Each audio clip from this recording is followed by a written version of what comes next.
मुसलमानों के लिए ज्ञान का क्या मायने हैं, उसे कुरान ने अपनी पहली ही आयत में स्पष्ट कर दिया था। अतीत में मुसलमानों ने इसी आयत करीमा का पालन करते हुए वो स्थान प्राप्त कर लिया था जिसके बारे में आज कोई विचार नहीं कर सकता। मुसलमान ज्ञान के हर क्षेत्र में आगे थे, चाहे उसका संबंध धार्मिक ज्ञान से हो या आधुनिक ज्ञान से। धार्मिक ज्ञान में वे मुफक्किर ए इस्लाम और वलीउल्लाह थे, तो आधुनिक ज्ञान में उनकी गणना दुनिया के बड़े वैज्ञानिकों में होती थी। यही कारण था कि अल्लाह ने धार्मिक और आधुनिक ज्ञान के कारण उन्हें बुलंदियों पर बिठा दिया था। मुसलमानों ने विज्ञान के हर क्षेत्र में अपनी खिदमतों को अंजाम दिया है और विज्ञान को मजबूती प्रदान की है। खुद कुरान में 1000 आयत ऐसी है जिनका संबंध वैज्ञानिक संस्था से है। विज्ञान का कोई क्षेत्र ऐसा नहीं जिससे मुसलमानों ने अपनी खिदमतों को अंजाम न दिया हो। अगर रसायन का इतिहास उठाकर देखो तो पता चलता है कि हम रसायन शास्त्री थे। गणित का इतिहास उठाकर देखो तो पता चलता है कि हम गणितज्ञ थे।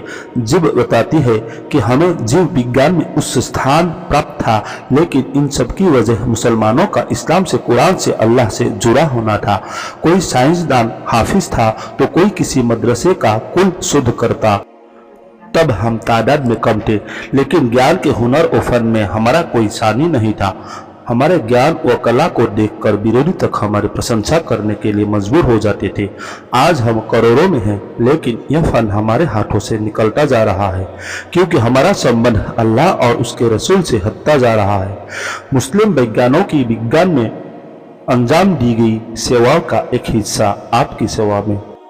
अल-तुसी खगोल शास्त्र, इनका पूरा नाम अल्लामा अबू जाफर मोहम्मद बिन हसन अल-तुसी है। ये 7वीं सदी हिजरी के शुरू में तूस में पैदा हुए। इनकी गणना इस्लाम धर्म के बड़े साइंसदानों में होती है।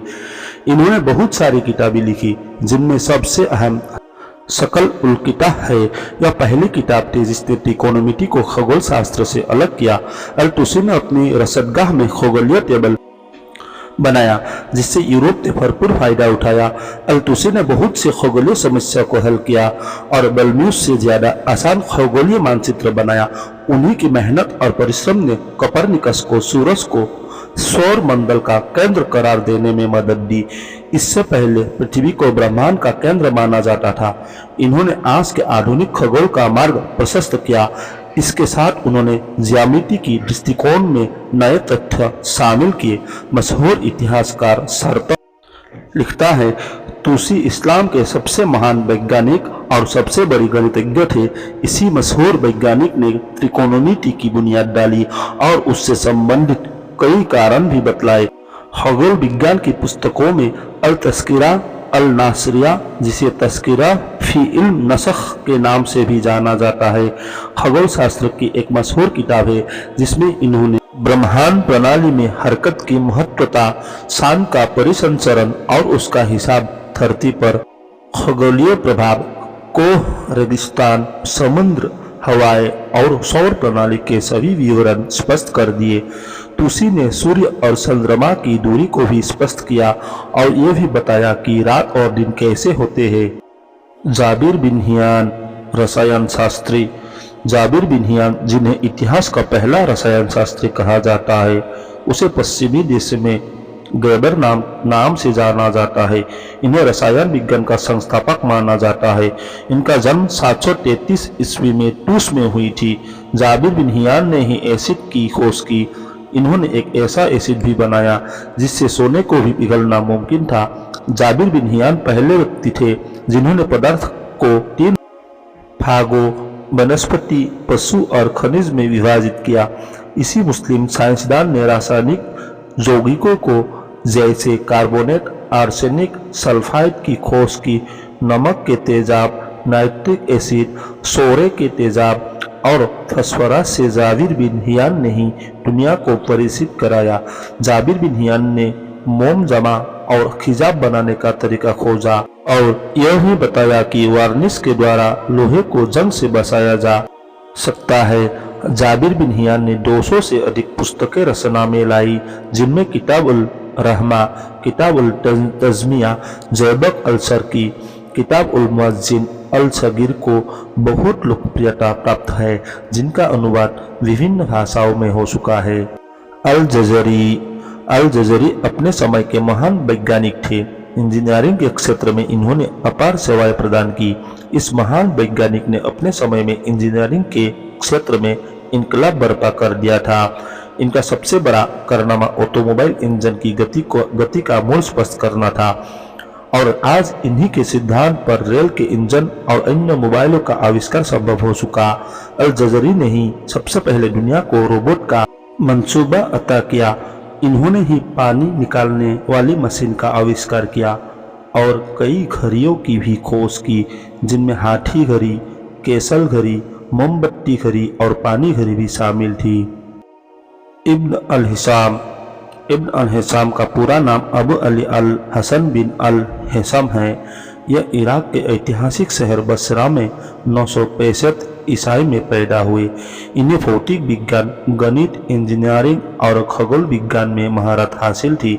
इब्न अल हिसाम अपने दौर में नील नदी के किनारे बांध बनाने चाहते थे, ताकि मिस्र के लोगों को साल भर पानी मिल सके, लेकिन अपर्याप्त संसाधन के कारण उन्हें इस योजना को छोड़ना पड़ा। लेकिन बाद में उन्हीं की इस योजना पर उसी जगह एक बांध बना, जिसे आज असवान बांध के नाम से जाना जाता है।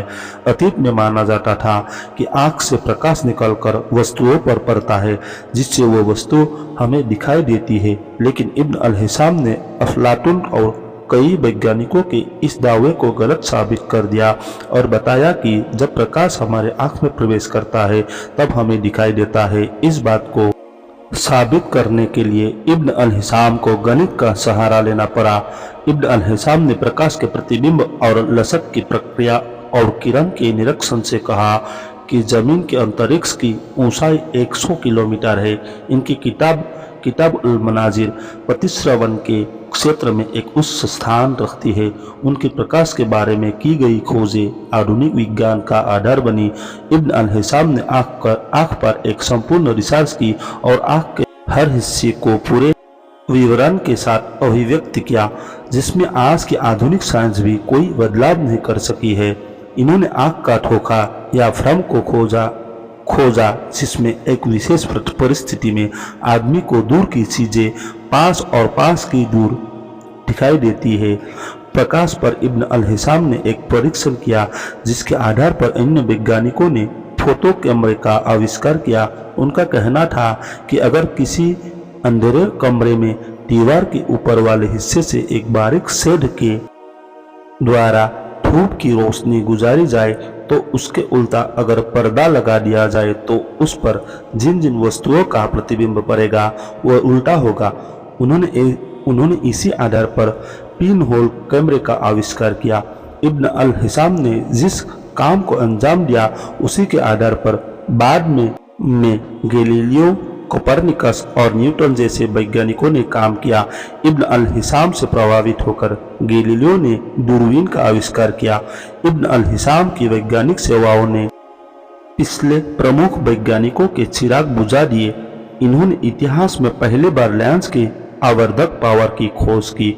इब्न अल हिसाम ने ही यूनानी दृष्टि सिद्धांत नेचर ऑफ विजन को अस्वीकार करके दुनिया को आधुनिक दृष्टिकोण से परिचित कराया। जो चीजें इब्न अल हिसाम ने खोजी, पश्चिमी देशों ने हमेशा उन पर पर्दा डालने की कोशिश की। इब्न अल हिसाम ने 237 किताबें लिखी। यही कारण है कि अबी उसैबा ने कहा कि वो कासिर तसनीफ अत्यधिक पुस्तक लिखने वाले थे। अबुल कासिस सर्जरी का संस्थापक अबू कासिम बिन खल्फ बिन अल अब्बास अल जहरबी 937 में पैदा हुए। मगरिब में इन्हें अबुल कासिस के नाम से जाना जाता है। इनकी पुस्तक किताब अल तशरीफ चिकित्सा के क्षेत्र की महान पुस्तक है, जिसमें चिकित्सा विज्ञान के सभी कलाओं का उल्लेख किया गया है। अल जहरबी ने ही सर्जरी की खोज की और इतिहास में पहली बार सर्जरी का प्रयोग करके दुनिया को इस नए फन से वाकिफ कराया। अल-किंदी, इनका पूरा नाम याकूब इब्न इसहाक अल-किंदी है। इनके पिता कुफा के गवर्नर थे। इन्होंने प्रारंभिक शिक्षा कुफा में ही प्राप्त किया, बाद में बागदाद चले गए। इनकी गणना इस्लाम के सर्वस्व हुक्मा और दार्शनिकों में होती है। इन्हें गणित, चिकित्सा और खगोल विज्ञान में महारत हासिल थी। अल-किन्नी ने ही इस्लामी दुनिया को हाकिम अरस्तु के ख्यालों से परिचित कराया और गणित, चिकित्सा, विज्ञान, दर्शन और भूगोल पर 241 उत्कृष्ट पुस्तकें लिखी, जिनमें उनकी पुस्तक बैत उल हिकमा हाउस ऑफ विजडम को बहुत लोकप्रियता प्राप्त है। अल-बेरूनी अबू रेहान अल-बेरूनी का पूरा नाम अबू रेहान मोहम्मद इब्न अहमद अल-बेरूनी है।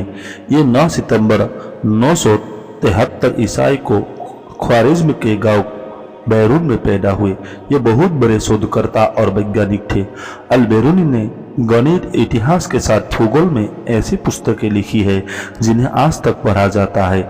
उनकी पुस्तक किताब अल-हिंद को बहुत लोकप्रियता प्राप्त है। इस पुस्तक में अल-बेरूनी ने हिंदुओं के धार्मिक विश्वासों और इतिहास के साथ भारतीय भौगोलिक स्थिति बड़ी ही तहकीक से लिखे हैं।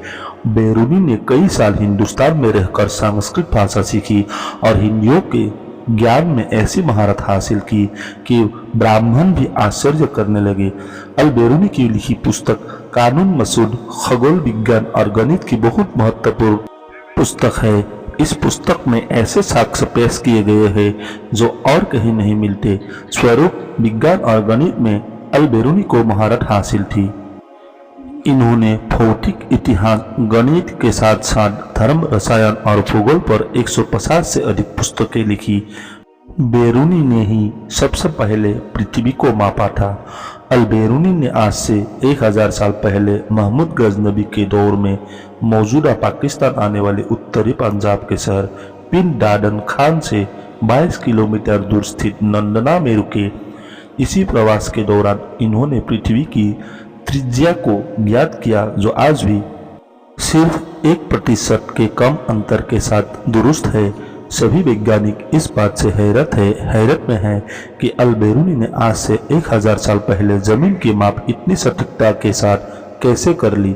अल-बेरूनी ने ही बताया कि पृथ्वी अपनी अक्ष पर घूम रही है और यह भी स्पष्ट किया फव्वारों का पानी नीचे से ऊपर कैसे जाता है। इब्न सीना का पूरा नाम अली अल-हुसैन बिन अब्दुल्ला बिन अल-हसन बिन अली बिन सीना है। इनकी गणना इस्लाम के प्रमुख डॉक्टर और दार्शनिकों में होती है। पश्चिम में इन्हें अवेसेन्ना के नाम से जाना जाता है। ये इस्लाम के बड़े विचारकों में से थे। इब्न सीना ने 10 साल की उम्र में ही कुरान हिफ्ज कर लिया था। बुखारा के सुल्तान नूह इब्न मंसूर बीमार हो गए। किसी हाकिम की कोई दवाई कारगर साबित न हुई। 18 साल की उम्र में इब्न सीना ने उस बीमारी का इलाज किया जिससे तमाम नामवर हाकिम तंग आ चुके थे। इब्न सीना की दवाई से सुल्तान इब्न मंसूर स्वस्थ हो गए। सुल्तान ने खुश होकर इब्न सीना को पुरस्कार रूप में एक पुस्तकालय खुलवा कर दिया। अबू अली सीना की स्मरण शक्ति बहुत तेज थी। उन्होंने जल्द ही पूरा पुस्तकालय छान मारा और जरूरी जानकारी एकत्र कर ली।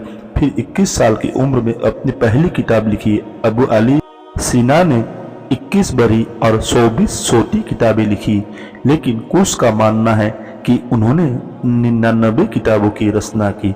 उनकी गणित पर लिखी 6 पुस्तकें मौजूद है, जिनमें रिसाला अल-जराविया, मुख्तसर अक्लीज अला रतबाती की, मुख्तसर इल्म उल हिया, मुख्तसर गुज़श्ता, रिसाला की बयान अला कयाम अल अर्ज की, वास्तिस्मा, जमीन के आसमान के बीच रहने की स्थिति का बयान शामिल है।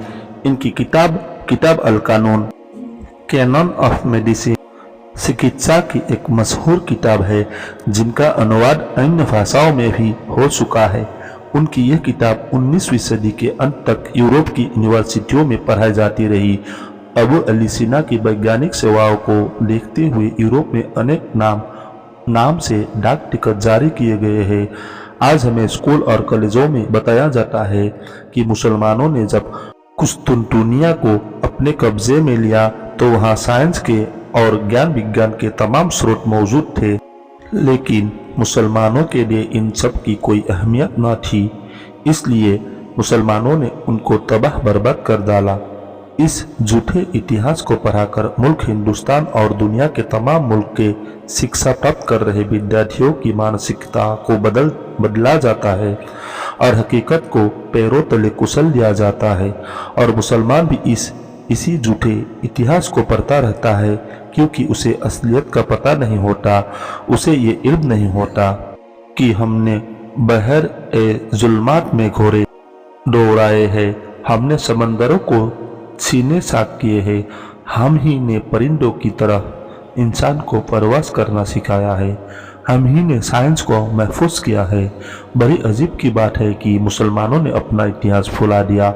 उसे वह हुनर तो छोड़ो, वो नाम ही याद नहीं जिनकी वजह से आधुनिक विज्ञान ने इतनी प्रगति की है। मुसलमान अतीत में एक सफल इंजीनियर भी रहे, एक चिकित्सक भी रहे, एक उच्च सर्जन भी रहे हैं। कभी इब्न उल हिसाम बनकर प्रतिश्र बन के सिंहासन पर काबिज हो गए, तो कभी जाबिर बिन हियान के रूप में रसायन विज्ञान का बाबा आदम बनकर सामने आए।